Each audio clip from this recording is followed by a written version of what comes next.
वेदों में समूची सृष्टि के संबंध में प्रकाश डाला गया है।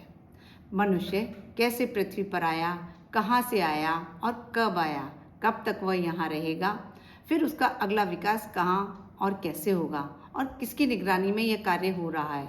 इन अत्यंत गूढ़ विषयों को बहुत ही सरल ढंग से समझाया गया है। आइए प्रतिदिन हम थोड़ा समय निकालकर वेदों का ज्ञान प्राप्त करें और गर्व से कह सकें, हाँ, हमने वेदों को पढ़ा है और समझा है। आइए चलते हैं ऋग्वेद की ओर। नमस्कार सभी को। आज हम ऋग्वेद के प्रथम मंडल के सूक्त 66 के बारे में जानेंगे। इसके ऋषि हैं पाराशर, देवता हैं अग्नि और छंद है विराट। ये अग्निदेव स्मरणीय धन के समान विलक्षण, ज्ञानी के समान सम्यक दृष्टा, जीवन के समान प्राण प्रदाता, पुत्र के समान हितकारी, अश्व के समान द्रुतगामी तथा गाय के समान उपकारी है। ये वन के काष्ठों को जलाकर विशेष प्रकाश युक्त होते हैं। ईग्रह के समान रमणीय, अन्न के समान परिपक्व, प्रजाजनों पर प्रभुत्व स्थापित करने वाले, ऋषि के समान स्थितीय तथा प्रजाओं द्वारा प्रशंसित अग्निदेव लोगों के कल्याण के लिए जीवन धारण करते हैं।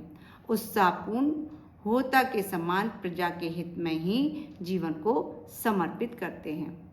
असहनीय तेजों से युक्त, कर्मशील के समान नित्य शुभकर्मा, अद्भुत दीप्ति युक्त, शुभ प्रकाश से प्रकाशमान, प्रजाओं में रथ के समान शोभायमान, ये अग्निदेव स्त्रियों द्वारा घर में सुख देने के समान सबके सुखदाता हैं। यज्ञों में स्वर्णित तेजों से संयुक्त होते हैं।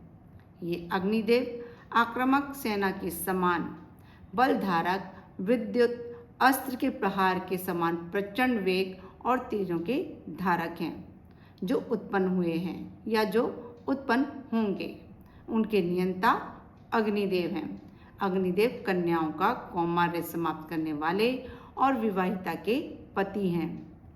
कन्या अग्निदेव की परिक्रमा करने के बाद विवाहिता स्त्री बनती है, इसलिए अग्निदेव को कौमार्यहर्ता कहा गया है। स्त्रियां पति के साथ नित्य ही गार्हपत्य अग्नि का पूजन करती हैं। इस दृष्टि से उन्हें विवाहिता का पति कहा गया है। जैसे गौएं सूर्यास्त होने पर पुनः अपने घर को प्राप्त होती हैं, उसी प्रकार हम संतानों और पशुओं से युक्त होकर अग्निदेव को प्राप्त होते हैं।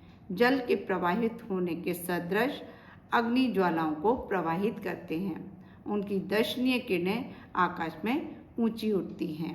ये हुआ सूक्त 66। अब हम नेक्स्ट वीडियो में मिलेंगे सूक्त 67 के साथ। नमस्कार सभी को। खुश रहो, स्वस्थ रहो, मस्त रहो। और अभी तक आपने पारस बुद्धि चैनल को सब्सक्राइब नहीं किया है तो कृपया सब्सक्राइब कर लें। साथ ही बेल आइकन भी दबा दें ताकि नई वीडियो आपको जल्दी से जल्दी मिल जाए। और अपने वैल्यूएबल कमेंट्स देना भी ना भूलें, वो मुझे मोटिवेट करते हैं।